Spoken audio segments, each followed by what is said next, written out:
What is the first question you ask yourself when you wake up? Is it about your to-do list, your problems, or is it about the difference you'll make today?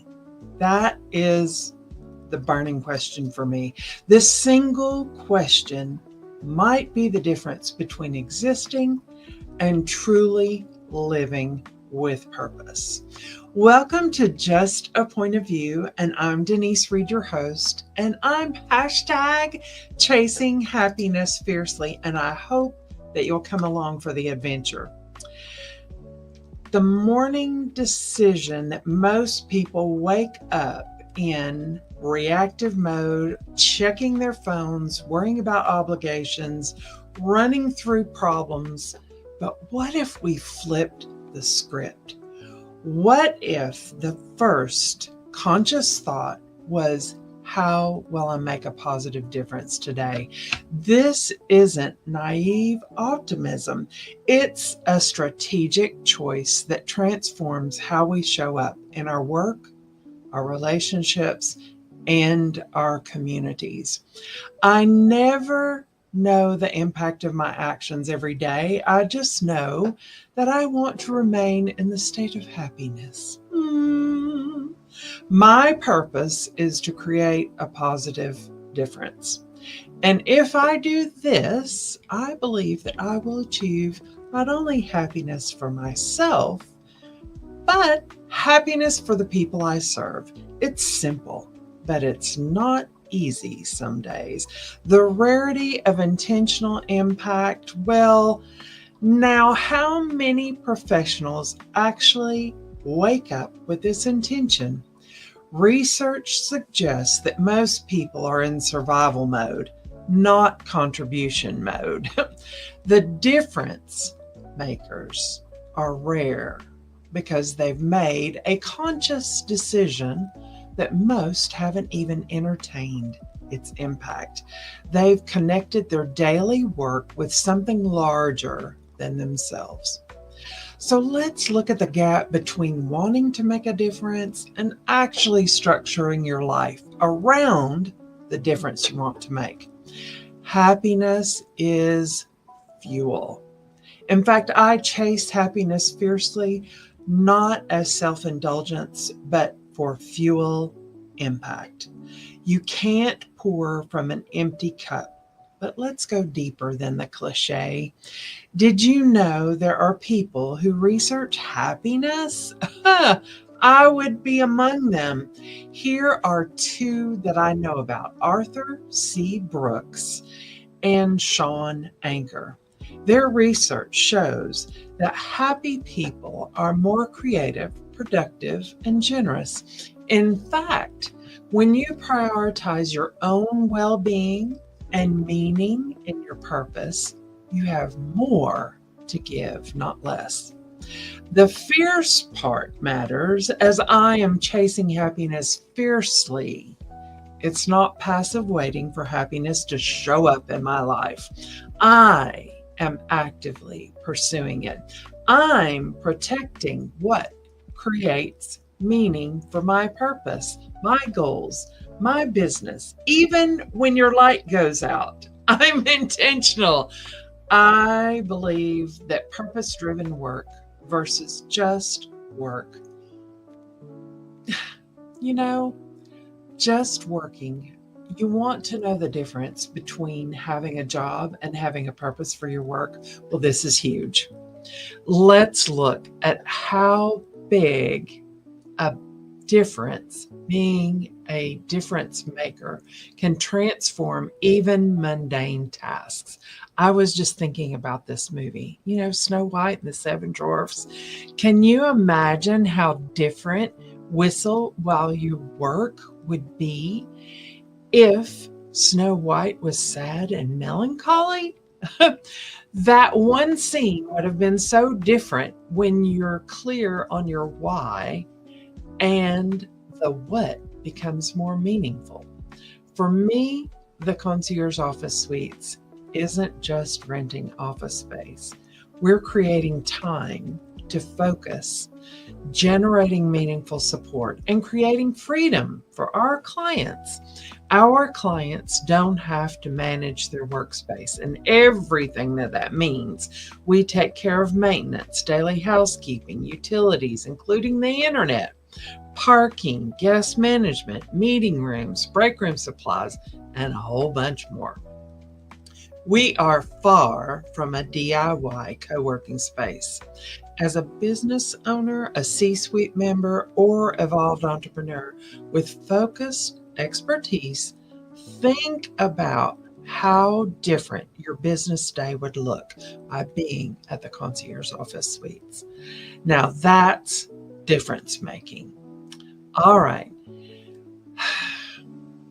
Here are some real life stories of some difference makers beyond my existence here at the Concierge Office Suites in Chattanooga. They did them. These powerful stories are about people who were determined to be difference makers. They make a difference, and far-reaching ones too. They helped to change American history. They did them. They took what they knew. They took their resources.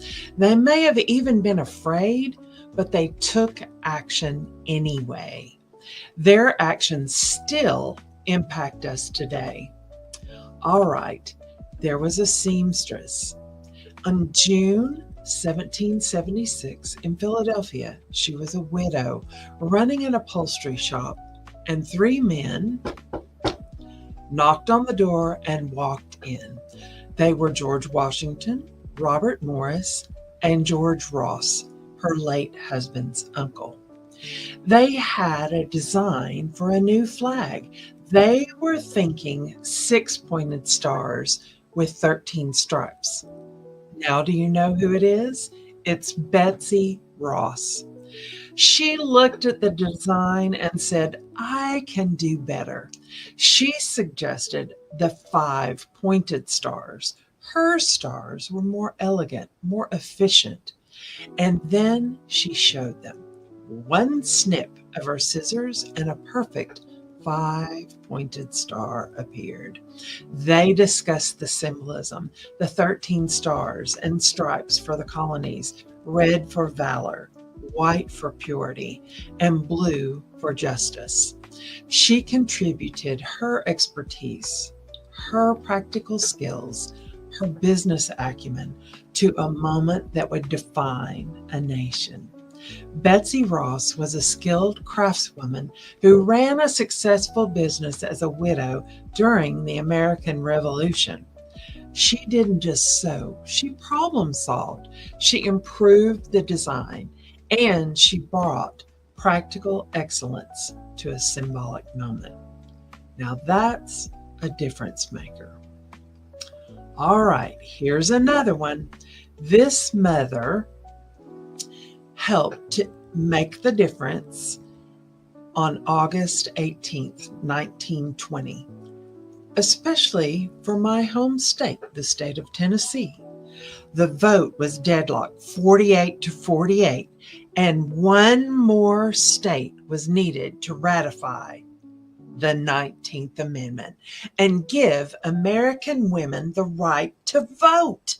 A mother in Nyota, Tennessee, Feb Esminger Byrne, sat down and penned a letter to her 24-year-old son, Harry, the youngest state representative in Tennessee. She wrote, "Dear son, be a good boy and help Miss Cat put the rat in ratification." And Harry had planned to vote against it, but his mother's letter changed his mind. He cast the deciding vote, and Tennessee became the perfect 36th state and gave American women the right to vote with his vote. And when challenged about changing his vote, Harry said, "I know that a mother's advice is always safest for her boy to follow." One mother One letter, and millions of women became empowered with the right to vote. She never sought recognition, and she just wrote to her son. Now that's a difference maker. All right, here's another one, and you probably don't know the name, Ella Baker. And that's exactly how she wanted it. Ella Baker mentored Martin Luther King Jr. She co-founded the Student Nonviolent Coordinating Committee, the SNCC. She organized and advised nearly every major civil rights leader and organization, from the NAACP to the SCLC and the SNCC. But her name rarely appears in textbooks with these icons like Martin Luther King. Why? Because she deliberately worked behind the scenes. She believed in grassroots organization over celebrity leadership. Her philosophy: strong people don't need strong leaders. And she empowered others to lead. She trained generations of activists, and she believed the real work happened at the community level, not in the spotlight. Now that's a difference maker. Are you seeing a pattern here? All right, here goes. On March 2nd, 1955, in Montgomery, Alabama, a 15-year-old student refused to give up her bus seat to a white passenger. Now, you'll be surprised to know this was 9 months before Rosa Parks. This young woman's name was Claudette Colvin. And when the bus driver demanded her seat, she said, "It's my constitutional right to sit here." But civil rights leaders decided not to make her the face of the movement. She was young, pregnant, and deemed too dark-skinned to gain white sympathy. What a crock of crap. She was brave enough to make a difference. She had the courage first, and her story reveals the courage it takes to act even when no one will celebrate you for it. Now that's a difference maker. Here's another person. Now this woman calculated the trajectories that sent Americans into space. Katherine Johnson. When John Glenn was preparing to orbit the Earth, he refused to fly until Katherine Johnson personally verified the computer's calculations. He trusted her math over the machines. She worked in a segregated, colored computer section at NASA, and she wasn't allowed to put her name on reports.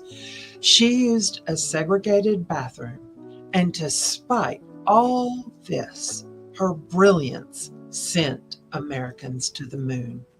Dorothy Vaughan taught herself Fortran programming and became NASA's first Black woman supervisor. And Mary Jackson became NASA's first Black female engineer. Their contributions were classified, uncredited, and hidden for many years, until decades later, we finally learned their names. I want to jump up and down for these ladies. Those and these are difference makers. I am just blown away by all of this. Those are the difference makers for sure. The common thread, well, what do Betsy Ross, Feb Brunn, Ellen Baker, Claudette Colvin, and Katherine Johnson have in common? They didn't wait for permission. Betsy suggested a better design, and Feb wrote a letter to her son. And Claudette refused to move. And Ellen mentored in the background. And Katherine calculated anyway. They used what they had: sewing skills, letter writing, organizing ability, and courage, along with mathematical genius. They worked despite being overlooked, and most weren't recognized in their lifetimes. They believed their contribution mattered, even when others didn't. They made a choice to speak up, to act, to use their voice or their skills for something bigger. These women didn't wake up asking, "How can I change the world?" They woke up asking, "What can I do today with what I have?" And that made all the difference. The difference makers' daily practice. Well, let's start number one with your morning question. Before checking your phone, ask yourself, how will I make a positive difference today?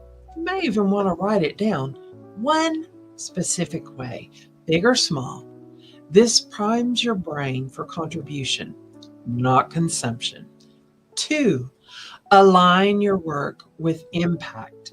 Identify the real transformation your work creates, not just the transaction. For entrepreneurs, what problem are you solving? Whose life is better because of your work?